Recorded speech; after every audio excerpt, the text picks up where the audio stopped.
What is going on, Mountaineer Nation, college hoops fans, Big 12 fans? This is Couz.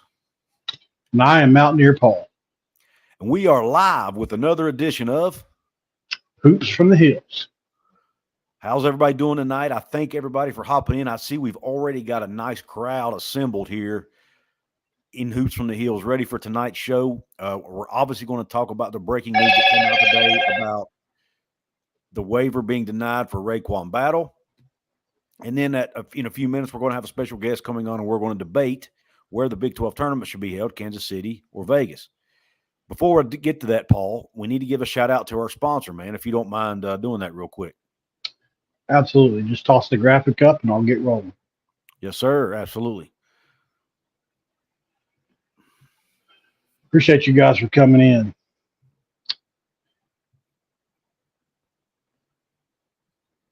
Go ahead. This episode of Hoops in the Hills is brought to you by Dutch Miller Automotive, where friends and family pricing means you get the best deal right up front on any new or pre-loved vehicle in stock every time. With brands like Chevrolet, Chrysler, Dodge, Jeep, Ram, Kia, Hyundai, Ford, GMC, Buick, and Subaru, the Dutch Miller Automotive family is always growing and ready to put you in the car or truck you've been searching for.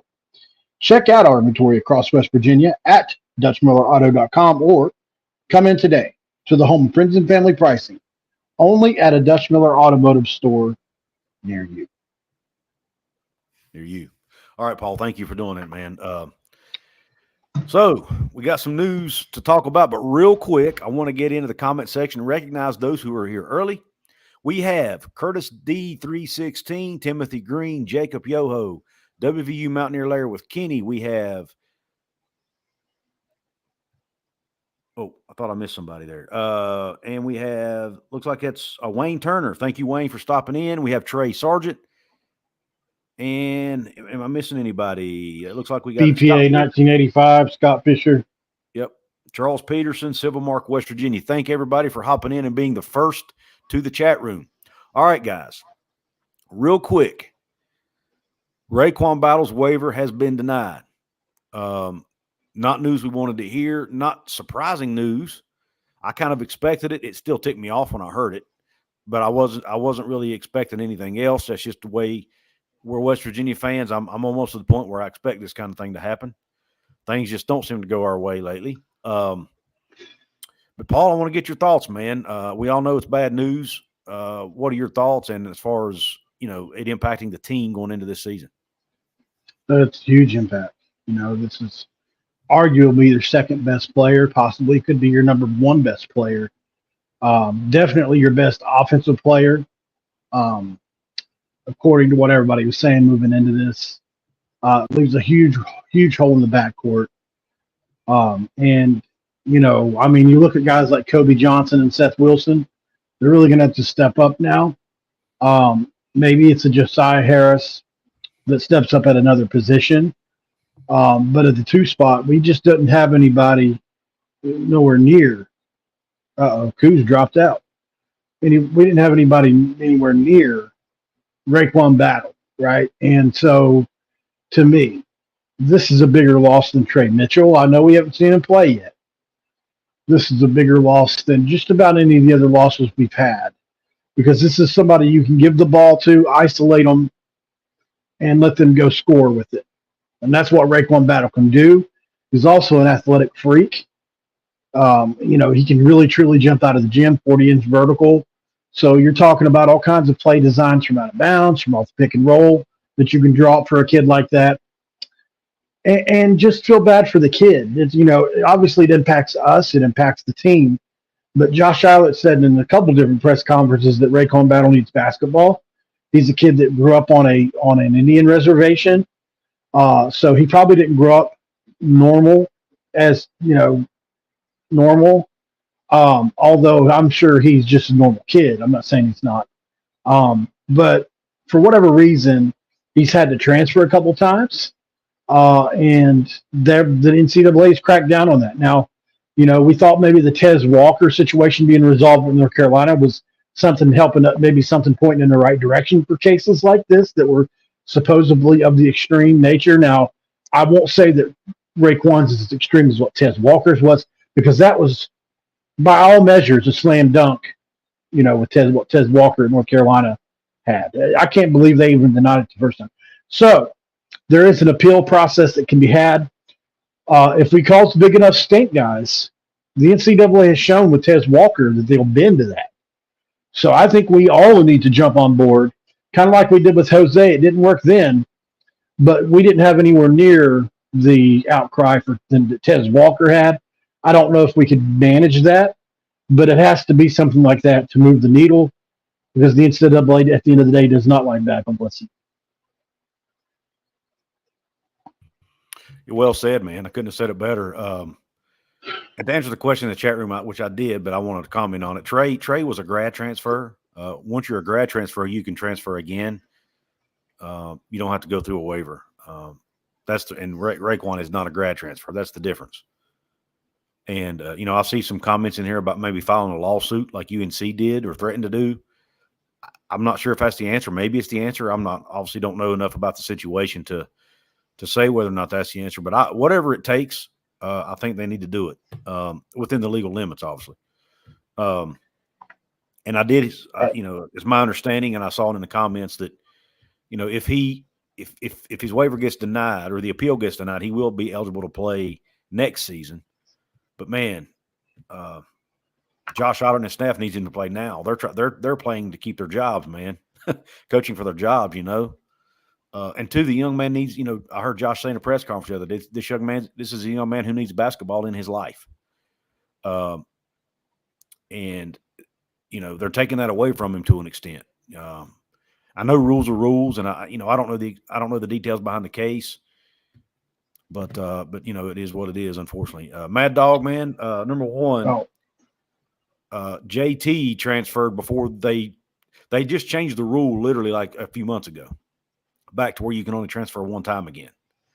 They had loosened the rules prior to JT's transfers, and then JT graduated while he was at West Virginia, is my understanding, which made him a grad transfer at that point. So then he got another one. That's why he was able to transfer a third time, was because he graduated from West Virginia. Paul, is that the way you understand it? Yeah, he is now a graduate, though. So, the transfer from West Virginia to Rice wouldn't have mattered anyway, because he was already a graduate transfer. So the transfer to West Virginia was different.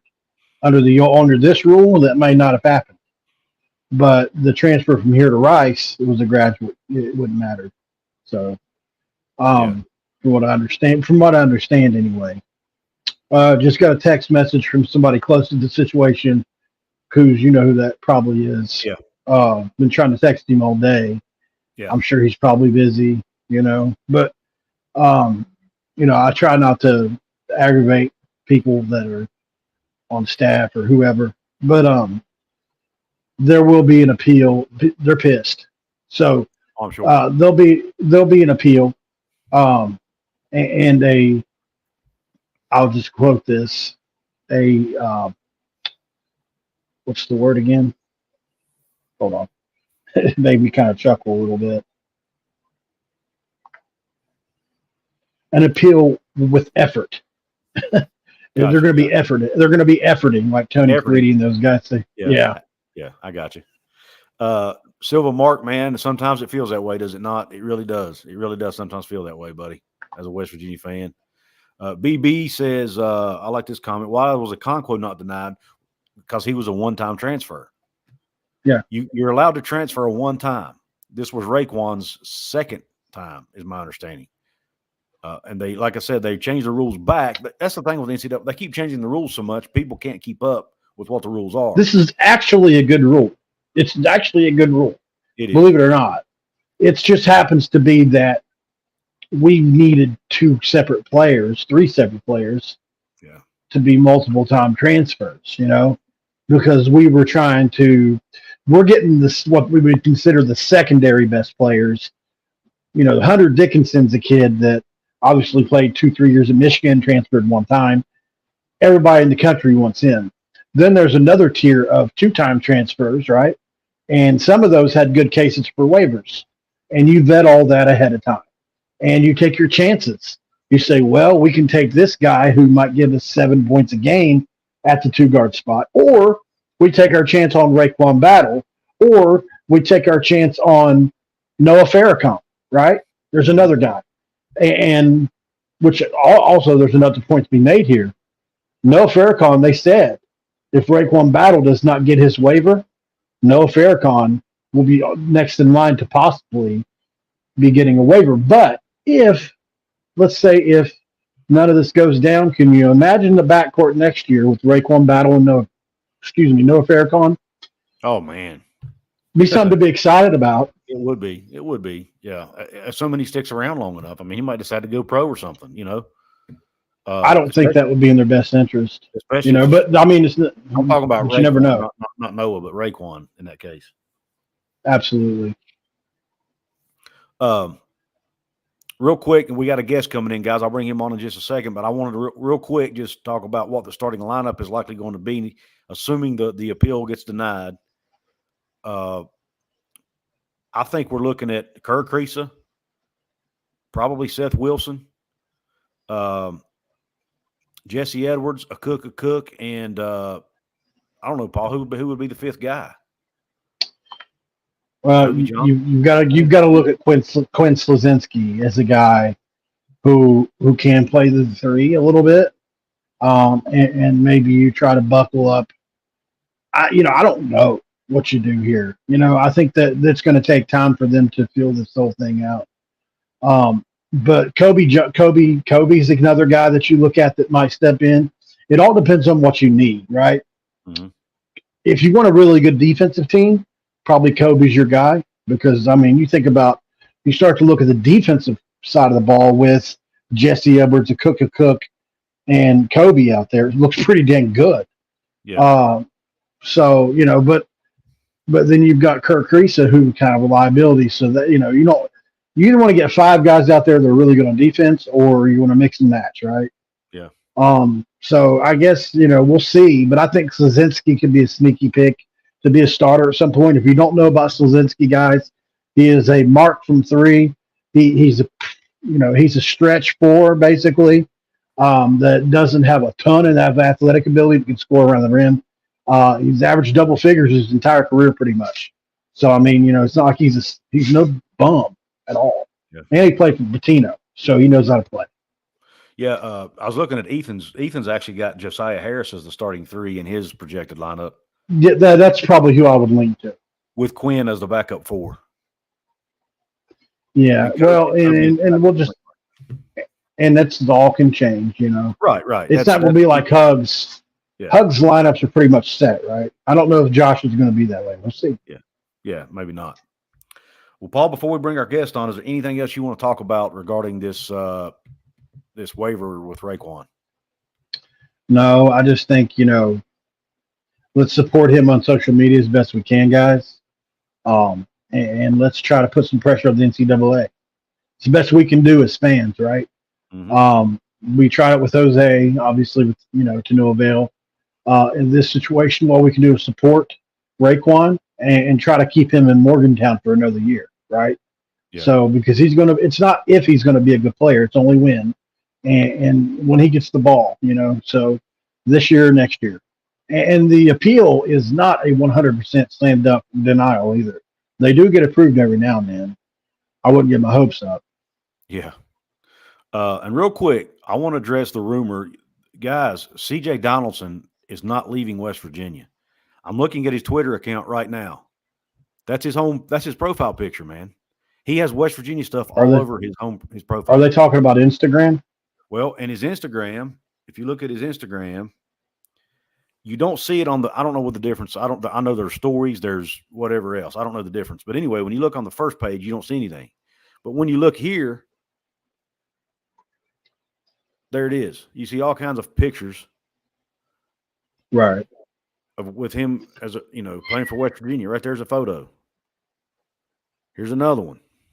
I mean, I don't, we need to make sure we don't start spreading rumors that aren't true about the program. I don't think CJ Donaldson is going anywhere, guys. At least not right now. Now in the off season, somebody might come throw him a bunch of NIL money and he might leave. But right now, I think he's solid. without further ado, I don't want to keep our guests waiting any longer, guys. We're going to have a little friendly debate here about the location of the Big 12 basketball tournament. We heard that this last Big 12 media days, Brett Yormark announced that they've extended the contract to be in Kansas City through, I think, 2031. There are some fans who think Vegas should be the spot. There are varying opinions on this topic, and there's been some heated discussion on social media about it. So I decided to bring on a good friend of mine who's also a content creator himself and also a Utah fan. And we're going to have this debate. WildUte, how you doing, man? Hey, guys. How you guys doing? Doing well. What's up, Mountaineer Paul? Hey, how you doing, man? Nice to meet you. Nice to meet you, too. So we're here to talk a little about the tourney, right? Where the tourney is going to be located. Yeah, man. We had some breaking news happen today with West Virginia, so we had to get that out of the way before we brought you on and had this debate, this conversation. Real quick, let's just go ahead and dive right in, man. Why do you think first off, I don't want to put words in your mouth. Do you want the tournament in Kansas City? What are your thoughts on it? Okay, guys, you might not like this. I'm just going to set you up for that, okay? Okay, so the world has changed here. The Big 12 has changed. The Big 12 used to be a Midwest conference. And that more than anybody as a West Virginia fan, right? Right. The East Side. And with the new ads here with Utah, Arizona State, and Colorado, and also with UCF, I mean, we're more of a national conference. It's not just a Midwest conference anymore. So I think as a newcomer coming in the conference that it makes sense to consider changes. Brett Yormark is all about branding, all about growing, and all about the flash and appeal of things, right? Just think about the Rucker Park series in New York City with the Big 12, right? He wants to get into big markets. He wants to shine. The glamour, right? That's really kind of who he is, and that's what he wants to flash for the Big 12. Well, for the men's basketball tournament, I think that it's worthwhile considering at least moving into different locations and having a rotating schedule. And not to say that Vegas is the only option for that, but I think rotating in different markets would actually build the Big 12 brand rather than just keeping it in one place in the Midwest. And so Vegas is certainly one of those places. I think going to Orlando would make sense as well. Maybe putting it in New York City because the Rucker Park thing. And Texas elsewhere, but not just keeping it static in Kansas City. And obviously that's an unpopular take because I realize that it's a bit disruptive, for what the Big 12 has had for many years. And at one point, the Big 12 actually tried to move the tournament to Dallas, and it didn't work very well. So there's a lot of backlash on that. But I really do think if we're going to try to build this sucker, this Big 12 conference, and make it one of the best conferences in the land, and trying to, in my mind, as a Ute fan, I want to make this conference as competitive as the Big 10 and SEC guys. I don't want to be third best. I don't want to be behind the ACC. I want to be the best. If we're going to be in this conference together, let's make this the freaking best conference we can be. And I think that we need to build the brand more. Building the brand, again, going to different markets for the tournament and the football tournament makes sense. And so even having a conversation around that, I think is completely fine. And obviously some folks don't like that because they feel like, Utah's coming in here and trying to disrupt things and trying to be a jerk about it. But really it's just trying to bring up the conversation and talk about it. What's the best way to build this conference and what's the best way to build the brand? Okay. That's fair. Paul, what's your take, man? Well, I heard pretty much. I had a pizza come to the door while you were talking, so I apologize for that. It was rude, but live TV, baby. Well, yeah, they told me it was going to be an hour, and then 15 minutes after the live stream, here it comes. I hear you. Fast, but you said rotating markets, and that kind of pricked my ears up a little bit because I think keeping it stationary. You're right, and where it's at right now, in my opinion, has most definitely helped Kansas for quite a long time, right? It's right there in their backyard. Obviously, they've earned that in a lot of ways, too, with multiple championships. They've obviously the face of the conference from a basketball perspective. And there's no doubt about it. This is the best basketball conference in America. And I mean, any year it can flip-flop, but we're never any further down the tube. or haven't been for a long time. So I think mission accomplished there. But if you want to talk about football, that's obviously a whole nother ball of wax. And I certainly agree with you with what you said as far as wanting it to be the best it can be. I think Brett Yormark does have a vision, and I do think he wants to make us competitive in other ways, even if that means getting that basketball money, and making that a little bit better than what everybody else's is to make us more competitive on the overall side of things. A rotation I could live with, 4 years here or 2 and 2 or however they want to do it. I could see maybe a Phoenix. I could see maybe a Vegas. The only thing that we West Virginia fans want to gripe about is obviously we've been in this conference for 10 years and we have had to travel the bulk of the miles, nobody else until this year for 10 years. And so, we kind of feel like, hey, if it's going to move any direction, it should probably move this direction, at least first. It sounds like you're open-minded, and I think a conversation to be had is great around it. As long as nobody gets stuck on one thing or another, I think it's all great. Well, you just nailed it too. Like Kansas City is a major advantage for KU guys. Kansas City's 45 minutes away from Lawrence. It's an hour and a half to 2 hours away from Manhattan. It's fairly close too. So it's a massive home field advantage for those 3 schools. And I know that it's not a popular take, especially amongst those fan bases, but hey, when you're coming and playing a men's basketball tournament in their house, that's freaking hard to win games. As an outsider looking in, it just doesn't seem very fair, honestly. And let's look at the geography here. So 7 teams are now in the heartland, right? In the Midwest heartland, 7 core Big 12 teams. And all of a sudden you've got 9 teams elsewhere. That makes this a national conference. So it's not the same Big 12 that we used to have, guys. Really, we're everywhere now. And so I think having a rotating schedule, and again, we're in different markets just to build this thing makes a ton of sense. And it seems like most of the fight is actually amongst Iowa State, KU, and K-State fans. So I get it. This is an advantage. I wouldn't want that to leave either, especially if I'm a KU fan. And I'm competing for national championships every year. And the freaking tournament's right in my backyard. I totally get why you don't want to mess with that. Yeah, well, I haven't. Go ahead. My take on it is, and I used to feel exactly like you do, Phil or WildUte. As a West Virginia fan, I was always like, it's an unfair advantage for us to play this game in Kansas City, where Kansas and Iowa State and K-State are. And I've never been, right? So I was just using it strictly off of geography, strictly off of, hey, it's closer for them. But then I started hearing fans from other Big 12 teams who weren't in that market chime in and say, hey, we love it in Kansas City. And I'm like, okay, well, if TCU fans and Baylor fans and whoever, Houston, whatever fans that are not in that market don't have it, Oklahoma State fans, if they're okay with it, then, then I guess why shouldn't I be okay with it, right? So and from what I've heard, it's an absolutely fabulous place to hold a tournament. I've heard West Virginia people say that, because we used to be in the Big East, our tournament used to be at Madison Square Garden. I have heard some of the West Virginia media people say that they actually enjoyed Kansas City more than they did Madison Square Garden. That's pretty big to say that, right? Madison Square Garden is the mecca of college basketball, or at least it used to be. So to hear that, it makes me think, well, it must be a pretty friggin' fun and good tournament, And they say Kansas City goes all out. And another thing Brett Yormark has talked about is he wants the Big 12 to be unique, right? There's nobody else having tournaments in Kansas City but us. So we get the spotlight. The Big 12 gets the spotlight for that week. There's no eyes on anybody else but us in that town and in that city. And if you go to Vegas, for example, just using as an example, there's 3 or 4 other conferences that hold their tournaments out there. So it's no big deal. There's 100,000 other events going on at the same time. So again, it's no big deal. Whereas Kansas City makes it a big deal. I think that's I do understand. Now, I am okay. I actually am open-minded about moving it occasionally. But I don't necessarily like the idea of Vegas per se as a permanent location. Right.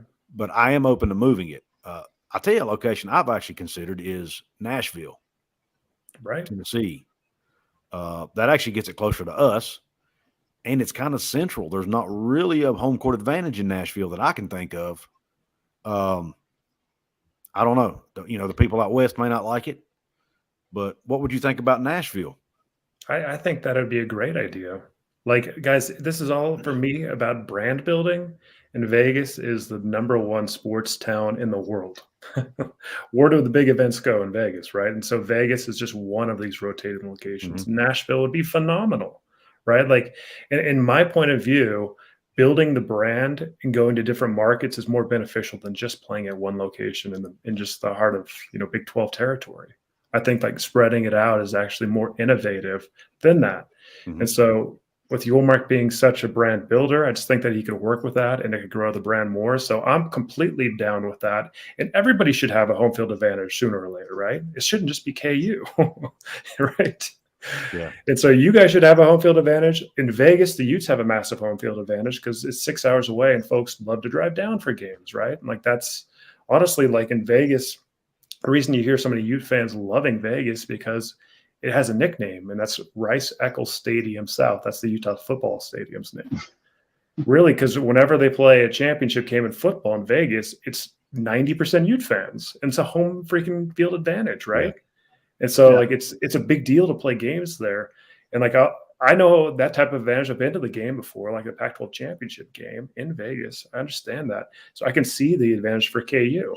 And it's like, let's just make that a little bit more even, rotate it other places, and then also let's build this brand, It's like I think a lot of the heartburn was, number one, a lot of fans assumed because Utah fans were saying of Vegas that because they wanted the home court advantage now, right? They felt like they had the right to come in.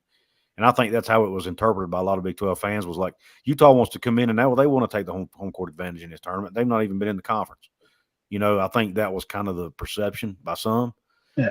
And then not necessarily. Some might have actually felt that way. Let's be honest, right? Yeah, I mean, but I'm sure they do. Who doesn't want a home field advantage, right? I mean, like, because just like KU's fighting for it. Like, if we did play games in Nashville, I mean, West Virginia fans would be fighting it too. I mean, because you do have that advantage. But I don't think that most Ute fans are not going to be that unreasonable to think that, like, a permanent move to Vegas would be something that's actually possible. Yeah, this is if there's. Oh, sorry. Go ahead, Paul. We'll talk. We'll go. I was just saying, if there's one commissioner out there that's open to just about listen. I know George did a lot for you guys and was a great conference commissioner for the most part, right up until the end. And he was just really dealt a bad hand, to be honest, and they got outwitted by Yormark and company. But man, you want to talk about a guy that's got it all going on right now, Brett Yormark. I think absolutely he'll consider all options. And we'll be in the best place, wherever that is. And don't forget Brooklyn. A lot of people have talked about possibly going there. Obviously, his history as the former president of the Brooklyn Nets is something that kind of looms. And I would say that would probably be that's probably the best basketball arena in America. So, or one of them. So there's another spot. You guys, I just looking at this comment too. I know that the topic's basketball. Do you mind if we just go on a football tangent for a sec? Fine. Go for it. Like, let's think here. Like, if Yormark, he's like, I'm sure he's considering this too. Like, what if in the 16-team conference you create a semifinal in the Big 12 to maximize exposure, right? So, like in a postseason world, instead of just two teams going to a championship game, you have pod winners playing in a semi final playoff essentially, and you could have two locations, and then you could have one location for the final game. And there's endless opportunities here for 16 teams or bigger to really maximize exposure with. And like, that's really when we get to the root of it, how do we maximize exposure? Because that's what everyone wants, right? We want. Yeah. See, it's a great point. And with that, right, more teams are getting exposure, more teams are winning, which helps recruiting, which builds better teams and better brands. It's really pretty cyclical when you look at it in that sense. You would have more than just two teams playing for big games on national TV, and you'd have more teams looking relevant. I think that's a good idea too. Yeah, like I've just thought about that, the 4 pods, right? Like, I mean, I know it's still spread out for you guys out there, but if you get, Cincy, UCF, and West Virginia, and then like, I guess Iowa State, or someone bulked in there, at least you won't have to do that crazy travel that you guys have been doing for so many years, which Yeah. is an advantage for you. And all of a sudden, like, you've got the Mountain Pod over here and these pod champions. You win your 4-team pod and you're playing in a semifinal game. It just seems like a no-brainer kind of win for the Big 12, like in football. And that's the kind of ideas that we need. We need just ways just to be For on sure. TV a lot, how to build the base more, because it's going to be tough, like sledding out there, and like with the ACC stuff going on, like we have to keep our eyes really on opportunities for squads out there to go after more teams out east. We need more teams out east near you guys. Absolutely. So that's the future. Yeah, but your buddy Big 12 Mafia keeps harping about getting Washington State and Oregon State in the conference. What's his deal? Well, Washington State and Oregon State, they've got a passionate fan base and stuff. They would be good ads as well. But like, if you're looking at the whole picture, I mean, I think that it's person to person, but it seems like if there's a fracture with the ACC, grabbing brands like Virginia Tech, Pitt for you guys. Yeah, there's no want, comparison. These Pitt fans, I'll tell you what, you guys think that Utah fans are bad. These Pitt fans seem they're bad. pretty snooty. They're bad. They're bad, dude. They really, truly are. And they're really insecure too. They can't, they don't have a home field. They play in Steeler Stadium, which offers them some advantages. But man, they don't fill that thing up at all. They're very much the UCLA type team in their area, which doesn't ever fill up their stadium. Well, they probably do now that they're winning the game a little bit, but there for a while, UCLA couldn't fill a stadium up for nothing. Mm-hmm. I like some of these ideas on here, man. I like the idea. You mentioned the having pods. Actually, I did a video months ago about in football about the Big 12 doing have a conference tournament to determine your you know what I mean? Don't just play one game, play two. Have a semifinals. Have 4 teams come down at the end of the year and have 4 teams vying for the conference championship, In a playoff berth, right? Next year. Like when Utah jumps in next year, like it's you've got a lot on the line. It makes so much sense. I know there will be a lot. What will be the argument against it? Well, the logistics of it will be tricky because your games are pre-scheduled, and you don't want to. The argument would be you don't want to add games onto the schedule, right? Right. You're already playing 12 plus potentially 4 playoff games or whatever. Just wanted to bring that up. And a lot of people were saying, well, you don't want to add games, and my argument was, well, leave the end of the season. Why not? That's more money.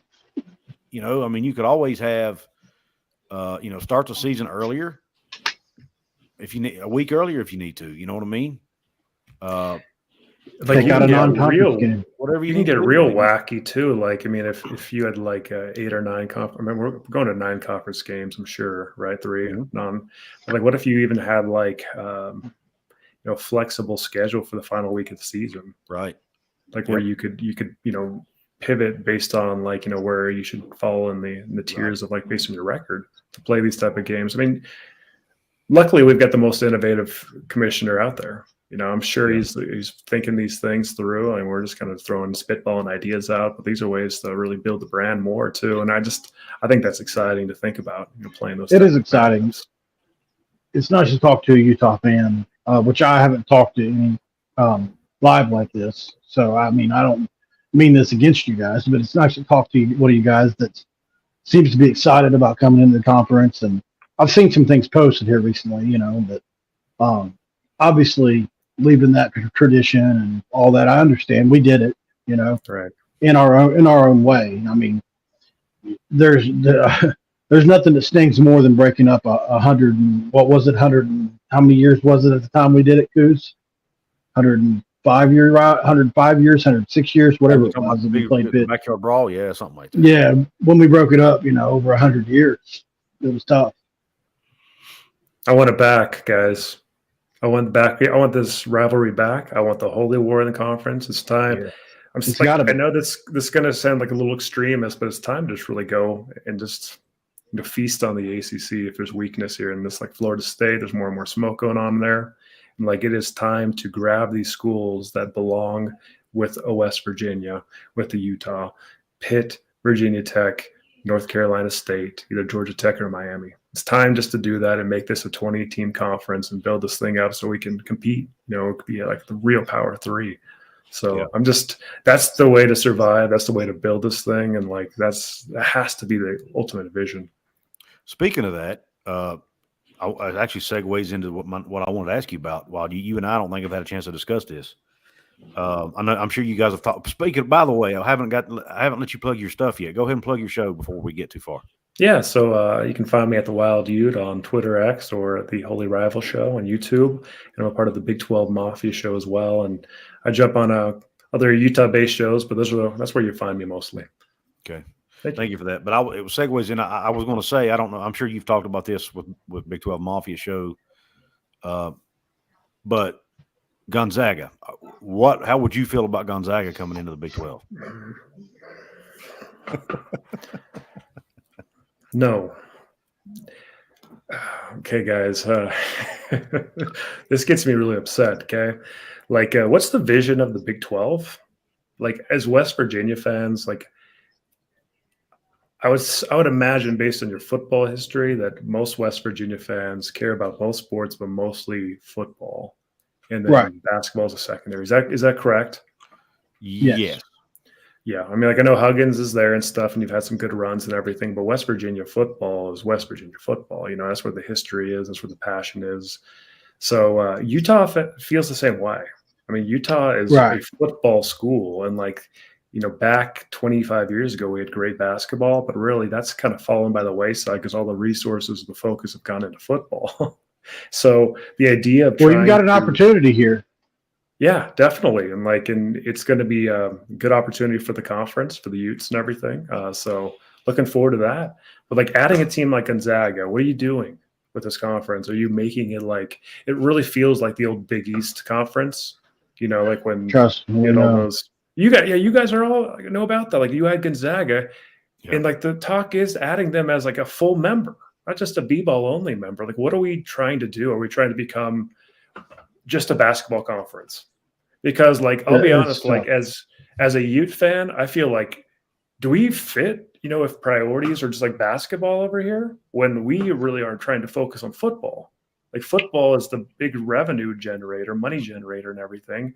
That's where, you know, 80% of your revenue comes from football. And if we're focusing on basketball, then that's going to really, it upsets me personally. I mean, I just don't want the investments going to somewhere like basketball. So I'd add like Gonzaga or anybody else that's just a basketball power, a UConn or anybody else. That makes no sense to me. It really doesn't. See, I actually have an issue with UConn because at least they have a football program. They actually do. I know it's not historically great, but. Go ahead, Paul. I didn't mean to cut you off. Oh, no, you're good. You're good to go, man. Just excited, you know, it's going to happen. Yeah, no, about UConn, they definitely, I mean, we play, you know, when we're in the Big East, obviously not saying it's the greatest conference ever, but they did have some probably 5 or 6 years there where they were in the top 25. They are capable of it, and also have a really great fan base. They truly do in football, but it's obviously not elite or anything like that. But I see what you're saying. My question was going to be, what if Yormark figures out a way to close the gap with basketball revenue? Does that change anything at all? So the talk, like you're saying, Mountaineer Paul, is like the decoupling, I think it's been called, right? The decoupling of basketball and football, and I guess those two. And if there happens to be a little bit more revenue going to the basketball, I want to know this, and I haven't heard anybody give these figures before. And frankly, like, Couz knows I like to dig into the stuff. I've never seen the viewership figures for basketball. Like, there's some for some games, but they're not readily available that I'm aware of. Like, you know, for a football game, how do you get the breakdown of all the viewerships per Saturday? Mm-hmm. Basketball's harder to come by. I don't really know what type of viewership we're looking at. And if we're talking about decoupling, then there has to be massive viewership to really bring a lot of dollars. Stuff, because that's what matters today for the media packages. I just don't see it, guys. I don't see that actually making I know that's like a hot button thing and everyone's saying that, but no one's really actually put numbers to it. I don't believe it. I don't believe it at all. So, like, I want to see football. I want to invest in football. I want to forget Gonzaga. I want to forget UConn, and I want to go freaking after Pitt and Virginia Tech here. Yeah. Like, so what are we doing playing, like, talking Gonzaga? We've got these other schools that we can get. So you think the Big 12, it might be you want them to think big, go big, right? Go big or go home. You want that mentality. Well, if we look at it, okay, so we right now financially we're making $32 million a year in the Big 12. The SEC and the Big 10 are making anywhere from 75 to 85 to 90 like $1 million per year. That's going to have a weight, year after year when they're making that much money. We have to bridge that gap. It's not just staying alive at 31. It's how do we climb up to $50 million per year? How do we get to $60 million? How do we start doing that? Is adding more rivalries, adding bigger brands, not adding Gonzaga basketball. So I'm just thinking much bigger. I'm thinking like how to make this conference the best conference it could be one day. And if adding Gonzaga is not going to do it. Adding Creighton basketball is not going to do it. It drives me nuts because it just seems like we're taking steps backwards. Yeah. That's fair. I just don't know that it's possible to catch them. I mean, maybe not, but can you get closer? Because we don't have the blue blood brands that will bring the TV dollars that we don't have an Ohio State or a Michigan or an Alabama or a Georgia or a Texas or an Oklahoma anymore. We have Utah, which is good. We have West Virginia, which is good. We have BYU. We've got good brands, but we don't have that. I think we have some top 40 and 50 brands, but we don't have a top 10 brand, a top 5 brand that's going to really drive numbers. That's the problem. So do you think the Big 12 would be, and Jason, I don't know what to tell you, my friend. I don't know why you can't hear us. I've been adjusting. Is anybody else experiencing that? Yeah, I actually got Philip's mic turned up as loud, WildUte's mic up as loud as it'll go. I don't. Yeah, if anybody else is having an issue, let us know. It could just be on Jason's end. But do you think it would be wise to just go for and I'm not saying water it down with a bunch of group of 5 teams or anything, but do you think they should go for quantity to try to offset the quality of the other conference, of those 2 conferences? No. I think that we need to go quality and so on the Big 12 Mafia show, we've had Bob Thompson on a few times to have some discussions about what drives with important media evaluations and everything. And he's kind of alluded to some different things. Viewership matters, guys. Rivalries matter because that drives engagement. Fans talking, fans bickering, all that crap, it makes money. It makes money. So what the Big 12, we can't have the biggest brands per se. Then we need to have all the rivalries we can have. Makes sense. And that's bringing backyard brawl back. That's a profitable thing for the conference to do. And you bring Gonzaga basketball outside, in Washington, the state of Washington, the closest school to them is the University of Utah, guys. It's not close here. Yeah. That brings no history or anything else, brings no rivalries, brings limited engagement. So we need to start looking at the existing schools in the Big 12 and looking at the historical rivals, anyone that has in the ACC, especially territory, and we need to consider adding those schools when that thing fractures immediately.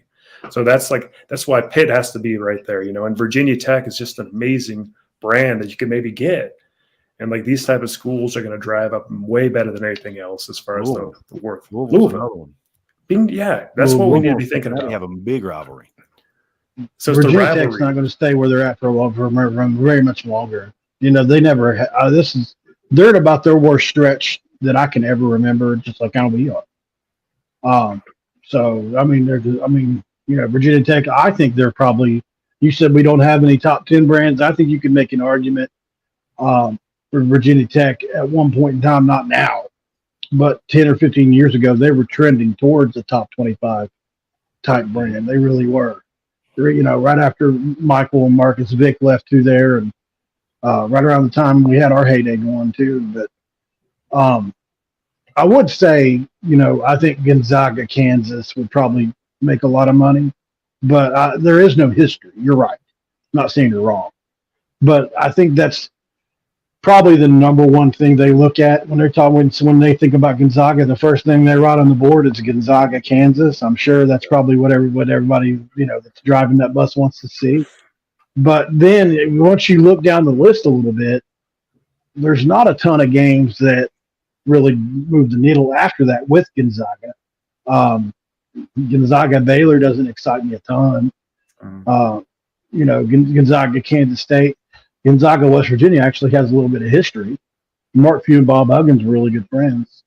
I have the same trepidations that you do.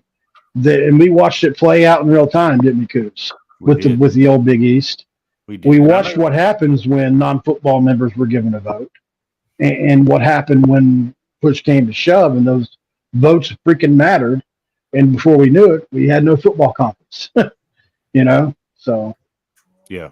And when I say that, people jump down my throat. Yeah, but that was different. That was a basketball conference that added football teams. But it doesn't matter. It doesn't mean we can't trend in that direction. When you start adding, okay, we add Gonzaga, but next thing you know, we want to add Villanova and St. John's. Then you want to add Wichita State, or I don't know, throw a Creighton or whoever, Butler.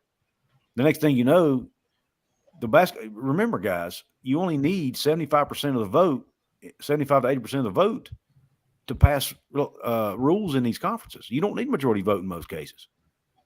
If you give a basketball team, make them a full member of the conference, and you get 3 or 4 of those guys in there, they can outvote the football programs on every single issue if they want to. Mm-hmm. That you cannot do that, in my opinion. You cannot. If you do that, that means you're making football less important, which you can't do.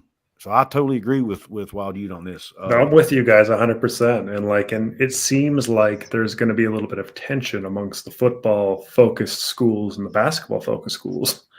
I don't know. Yeah. Go ahead. Yeah. That's just kind of the thoughts. Because I know a lot of folks don't like the fact that Ute fans will speak these things, and still we haven't played a day in the Big 12, and bringing this up probably is going to upset folks, that are basketball heavy folks, right? But what we need to think about is how to make this conference the best it can be, so teams and schools want to stay in this conference, grow it, so we can be as competitive as we can, so we can win national championships. We can't settle. And that's what I worry about with the basketball stuff, adding these, a UConn or a Gonzaga. It seems like a big settle. Okay, you're going to add some other b-ball brands, so you're going to win a basketball championship here or there, but it just doesn't carry the weight as even a playoff berth. UConn's national championship does not carry the same weight as TCU making the college football playoff, in my mind's eye.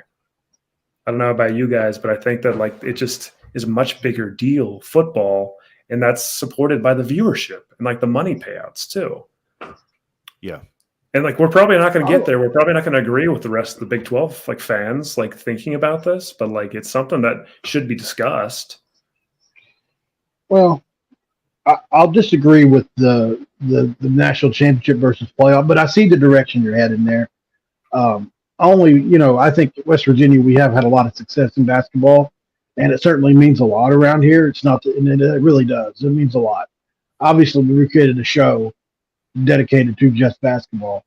But other than that, I agree with everything you said. But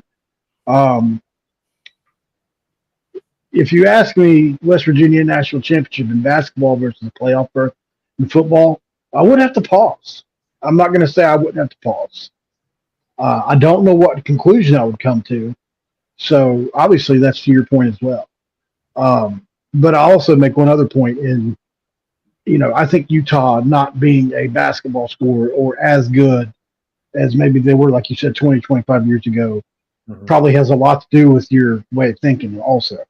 Had you guys been to a Final Four in the last couple of years, you bleed them, right? So if you guys were a really good basketball team, let's say for the next 2 or 3 years, you would have to get invested some, and I just wonder if you guys all of a sudden come into the Big 12 and become really good at basketball and football, would that change your mind any, do you think? I think that's a really fair point. But I would think this too. So I don't know if Utah ever gets into the Power 5 without a good football program. Think about UConn right now. They couldn't get a Big 12 invite, guys. They couldn't get a Big 12 invite. Just this last go around, they were the national champions. So the Utah Utes had won 2 BCS games back in the late 2000s, and they built that brand on football. And when the Utes made the national championship game in basketball back in 98, 99, no one cared still. It was cool locally and stuff, but they didn't build the brand. It didn't sway anything. So I think that while I do have bias because of like all the football success and everything, I think that we're in the position we're at because of football, and we would be outside looking in if it was basketball. Sure, that's fair point too. I remember the Rick Majerus days. You guys were pretty darn good at basketball back then. You bet. Made a Final Four, didn't you? Yeah, we made the national championship game, lost to Kentucky. Right. That's right. Who was that center you guys had that year? What was his name? Doliak. Michael Doliak. That's it. Yeah, Michael Doliak. Yeah. And Keith Van Horn, too, was on that team. And Andre Miller, so some good players on that championship round team. Yep. There's an underrated player in NBA history. Mm-hmm. Who's that? Keith Van Horn. Oh, yeah, he was. The Sox. He was good. Yeah, he was a really good player on the Sixers team. Mm-hmm. Sixers, okay. Yeah, he played for the Nets, too, yeah. Okay. I was thinking, did he play on the team with Jason Kidd that went to the championship game or championship series in the NBA? Okay. All right. Krista says he is right. Football is the big money maker. If we are going to add teams, it needs to be teams like Pitt, Miami, NC State, maybe even Virginia Tech. Here's the argument I get a lot of times from other Big 12 people with this basketball conversation. Okay. And I don't necessarily – I understand it, but don't necessarily agree with it. The argument that they give me is this. Well, Brett Yormark has pretty much been able to do everything he said he's going to do, so we need to trust him. And that he's earned that right to do that, right? Because he has done everything he said. And I understand that argument, but to me, you're going down a slippery slope a little bit if you just give him carte blanche to go do whatever he wants to do. You know what I mean? He's a basketball guy. Yeah, you're right. Right. Yes. Right. So he's probably got some built-in biases there. For sure. Just because he loves basketball. I mean, he admitted openly that he has never been to college. He was never a college football fan before. He admitted it. He was a basketball guy. So that he's going to have some biases built in, like we all do. It's human nature. Mm-hmm. So I think it's up to the presidents, and I think they're doing that. I think they're putting the kibosh on a lot of the stuff from what I've heard through the grapevine. They're like, look, man, we don't need to bring Gonzaga in here right now. Let's just pump the brakes a minute. At least that's kind of what I'm hearing is happening. I could be wrong.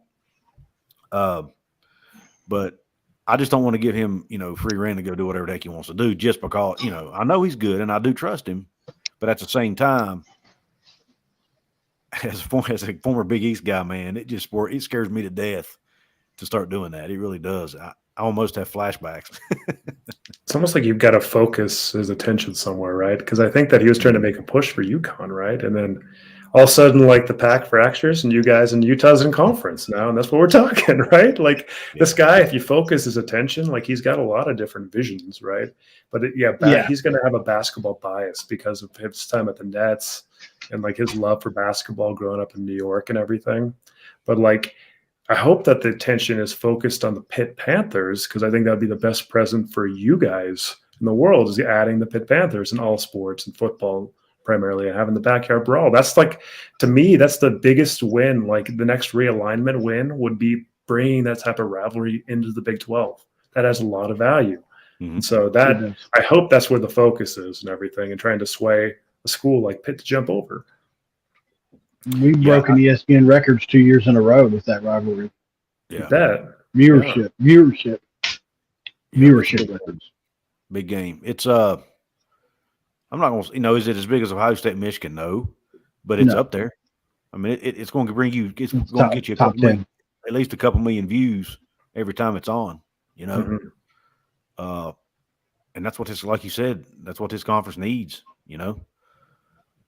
We've got to have something to hang our hat on and be different. And we could be the conference of rivalries, This is a West Virginia question, but it says, and we've had a few and I haven't been acknowledging them, so I thought I'd grab this one. It says, I really think they should take away the term interim head coach from Josh Allert. Just say head coach. It's going to take about 2 seasons for Allert to build a solid team. Paul, what do you think about that? Well, obviously Guy has made it very plain and clear, Jason, apologies, that that's not the case. He's on a 10-month contract. He's the interim coach. Josh Allert, being the mentalist that he is, has that hanging on his wall. I wish we could show you, man, how big interim was when they hired him. interim was the size of that WV in the background, and Josh Allen was the size of like my headphone right here compared to it. Like it was very obvious that he was the interim coach, and it's motivated him, and he's using it as motivation. But at the end of the day, he's probably going to have to pull off a miracle at this point without Raequan Battle, and get this team probably into the second or third round of the tournament for that not to be the case. I think if anything less, after 10 months is up, he's going to go to a pool of candidates and he will be looked at again, is the way I think things will go, personally. Yeah. I was trying to find that screenshot to show WildUte that, but I haven't been able to find it. It's massive, dude. The word interim was like the first thing you saw when you looked at the announcement. Like it was like it took up almost it went almost all the way across the sign. Mm-hmm. It was insane. It was a little bit. I felt it was disrespectful, to be honest with you, and I think he did too, to be honest, because he said he like Paul said he uses his motivation every day. It's the only thing he has hanging on his wall. Is West Virginia going to be top 25 ranked preseason? No, I don't think so. And now with Raequan's battle not getting approved, we probably won't be. I'll look for Joe Lenardi to take us out of his bracketology the next time it comes out. To be honest, that's how good this guy was going to be. We signed the number one transfer portal class in America, and unfortunately, we lost two of those players. Three of them. Because of the Huggins stuff. Yeah, partially. Partially. Well, no, not really. Not those guys. None of I'm talking about the totality of the team along with the class. Oh yeah. As far as looking at, if we would have kept everything together and Huggins would have stayed, we'd probably be a top 10 easy. Yeah. Right. Mm-hmm. Unfortunately, that didn't happen, and even with the departures, I mean, most people had us probably 20, 23 games, and now they're going to have to work for it. I still think there's an avenue because you signed two of the top 10 players in the portal and they're still on your team. So that holds weight, It's not like they don't have nothing. And then a Cook, who was the preseason Big East Defensive Player of the Year, transferred in as well, along with Jesse Edwards from Syracuse. And so, I mean, there are pieces. It's not barren at all. No. But no preseason top 25. They're going to have to earn it. But I do see an avenue. Yeah, I mean, they still have the opportunity to be a really good team. The season's not dead, but it's definitely going to change something. I mean, the guy, Raequan Battle, I don't know if you're familiar with him, but he scored 27 points in the NCAA tournament game against K-State last year. I mean, he's legit. He was at Montana State at the time, but anyway, the Utes are going to struggle in basketball, guys. Oh my gosh! Like next year is going to be the day of reckoning. So if you want to take any frustrations out on Ute fans, just take it out on the court. It's going to be hard. I think you guys are going to be shocked with the parity in this league week to week. I really do. I mean, I know that the Pac-12 has that as well, but I think the bar is raised just a little bit week to week. Maybe I'm being biased with that, but when I look at it, and obviously Washington State and Oregon State are better than they have been historically this year, so maybe that is not as true this year. But we don't really have a cow, like most years. We don't. There's usually, now that Kansas wins, it's hard to find an easy out on the schedule. Just insane. I mean, for example, just to tell you the amount of talent, I just saw where TCU has the 11th rated recruiting class in the country for 2024 in basketball. That's TCU, right? In basketball. Yeah, they've got Dixon over there, right? Yeah, I mean that's the level. You know how you see the parity in Big 12 football that's going on right now, right? Yeah. That's what I was talking about with football. Yeah. Sorry. Well, I mean, you take that in basketball, but the talent level is increased. Like it's but yeah, you still have the parity. Like anybody can beat anybody, but everybody's better at that sport. It seems like for whatever reason, it's on a national scale. It's phenomenal, man. But yeah, football parity is definitely real, no doubt about it. I mean, Houston almost knocked off Texas, and we're Yeah, not for a bad robbed. call. They could have. But anyway, all right. Well, Paul, is there anything else you want to ask WildUte before we let him get back to his life? No, sir. One I more appreciate time. you for coming on, man. Yeah, it's been Absolutely. a fun conversation. I thought we were going to disagree more because I really thought you were like hell bent on Vegas. Like I thought that was your you were going down that hill type thing. But, Well, the Vegas thing, again, like it's a big advantage for Utah. Playing in Las Vegas is a home court advantage. And and the big thought here is KC is a home court advantage for 3 schools, which is bunk. Better than That's one, totally though. bunk. At least it's not home court advantage just for two in this case, BYU and Utah. Well, yeah, in Arizona State, and Vegas too. They're driving distance. Well, ASU is somewhat driving distance. So, but yeah, that's how I kind of think of it. But thanks, guys, for having me on. Enjoyed the conversation. There's, I'll throw this out too. So, Mountaineer fans, I love Mountaineer fans. Even out here in Utah, sometimes I'll run into Mountaineer fans. And like the cool things about Mountaineer fans is they're always in their gear. They're always in their garb. They're going to rep. They're going to be cool. Always got along with everyone that I've met that's a Mountaineer fan. So kudos to the fan base. Cool, love you guys. Seriously. So Appreciate keep doing what you're doing. Appreciate that, man. Yeah, I've gotten into some spats online with Utah fans, man. Not gonna lie, I actually had to block one the other day because they just started cursing me out over a freaking sports debate. But anyway, but I love their passion. I mean, you got to respect the passion, man. Utah fans are very passionate, and I respect that. But there's also some guys like you and Larry and Pilgrim and some others that I get along well with. So it's every fan base has their bad apples, I guess you could say. And we'll be the bad guys of the Big 12. We're gonna accept that moniker, right? Like we'll be the heel. We'll be the bad guys. You can crap on us. We'll just throw it back. Yeah. It might just be that way. I hear you. Well, everybody go check WildUte out. He's on Twitter at the WildUte. He's on a show called the Big 12 Mafia, and also has a show called the Holy Rival Show that's focused on the BYU Utah rivalry. Go check him out. He's on YouTube. Really good stuff. They have some pretty good interviews every week. That's Bob Thompson's been on a couple of times. So go check out their show. Support their work. Cool. Thanks, guys, for having me on. Yeah, and don't forget to like, share, subscribe this show here. Hoops in the Hill, guys. Take care. Everybody have a good night. Thanks, man.